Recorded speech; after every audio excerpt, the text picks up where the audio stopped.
What's up, everybody? Welcome back to Sharpside Saturdays, episode 7. We've got Mark Drumheller and Charlie Disturco. Mark's going to give you his best college football bet of the day. Charlie is going to cover playoff baseball, and then myself, I will be doing the UFC, which starts in 30 minutes, really early start time today.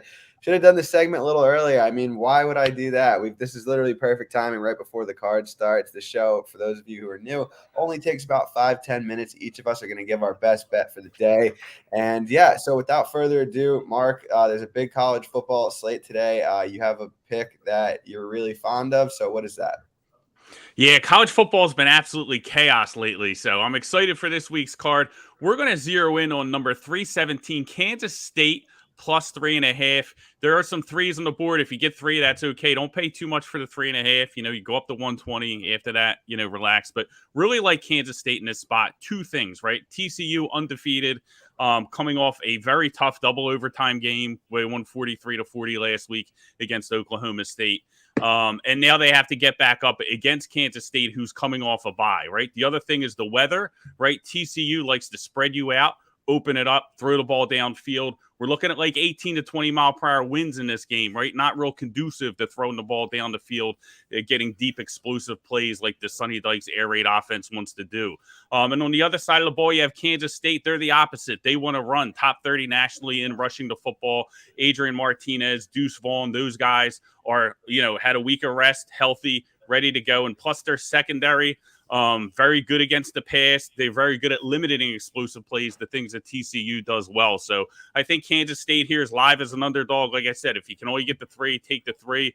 But I like them here. I think the TCU defense is going to get exposed a little bit. I think Kansas State's going to get it done. So Kansas State plus 3, or if you can get the 3.5, obviously that's good as well. Love it, love it. And we have some ALCS action and NLCS today. And NLCS, we got double dip. Cool. So we got the Final Four in baseball. Which game are you targeting today, Charlie?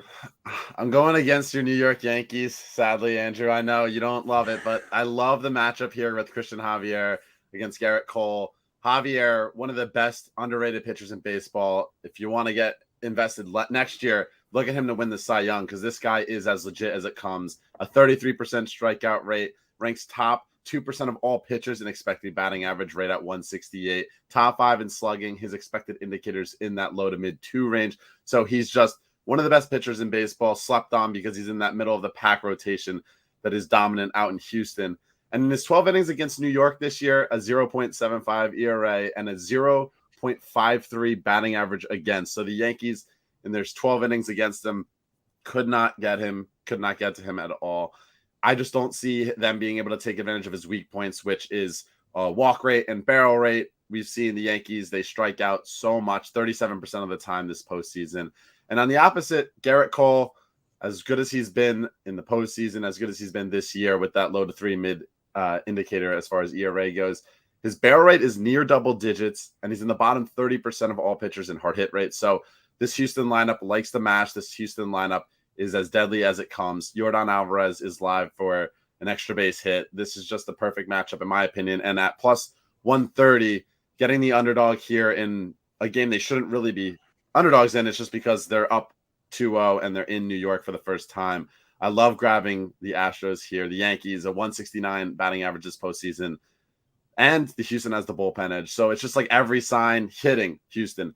Bullpen, Houston. Starting pitching in this matchup, almost nearly a wash. So I think this number should be closer down to even. So I'm taking the plus money with Houston. Love them here. Think they get out to a 3-0 lead against your Yanks.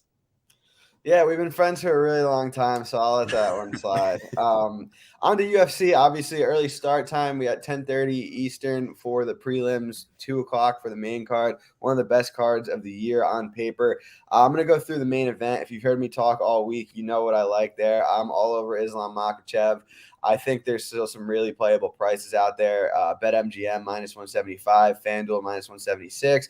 Bet365 all the way down to minus 161. I think that's playable up to minus 186. I really like Islam in this matchup. His top pressure, his positional grappling is so strong. I think Oliveira is going to need to find a finish. And Makhachev on the feet, very defensively responsible. Oliveira throws himself into the fire sometimes, but I really do think the story of this fight is going to be the grappling, which I think Makhachev is going to be on top. He's going to be pressuring Oliveira, and Oliveira could land a submission. He could land a KO on the feet. I just don't think it happens at a super high clip. I think Makhachev is going to look like a bigger favorite than the line indicates tonight. So it's one of those times where I think years from now we could be looking back saying, how did we get Islam Makhachev under -200 in this fight? So I'm all over Makhachev. That's my favorite play of the day. In the main event, who do you prefer between TJ and Sterling? I'm passing this fight. I'm picking Sterling. There's a lot of question marks given the layoff of TJ coming off an injury. Prime Dillashaw, I think, could cause Aljo some issues. So it's just a high variance fight, which I'm happy to stay away from. How much Dagestani wrestling do you think Charles picked up from Noe in training camp? I don't know. It's like you can't really learn how to wrestle at 30 whatever years old for a couple months. You could get a little bit better at it, but Makhachev has been doing this since he was probably 3 years old. So the wrestling gap is very wide here. That's probably the biggest gap of the fight. The striking is much closer, but like I said, I do think the grappling will be the story of this fight.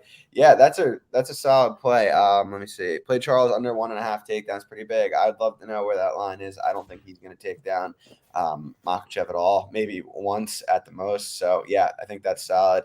Yeah, he lived in Dagestan for 6 months. It's not really relevant here, in my opinion. But yeah, without further ado, let's get on with it. We got the fights coming up in 23 minutes. So, Mark, Charlie, thanks for coming on. Mark, where can they find you on social media? Yeah, X_Drumheller right there on Twitter. Daily content on Yahoo Sportsbook throughout the week. And then Saturday mornings, I do a college football stream with the Sharp app. So we're going to be heading over and doing that now. So, come check us out if you want some more college football picks, while you got the UFC on the screen. Cool. Charlie, where can they find you? Yeah, all my socials at Charlie Disturco, which is spelled right over there. I don't know how to point to it, but it's right there at Charlie Disturco. On the Action Network app as well. I do majority baseball and college basketball there, so I'm excited for the season to come. And I'll be dipping my hands in some Kansas State alongside Mark. I had the under last week in TCU's game, and that went to double OT and killed me. But let's get some Horned Frogs. A killer. Yeah, let's beat up some Horned Frogs today. There you go. Cool, love it. And as always, on this channel, 10 a.m. every Saturday. And yeah, let's have some fun today. Thanks, guys, for tuning in. Thanks, Mark and Charlie, for coming on, and we'll see you next weekend. Thanks for having me, Andrew. You got it.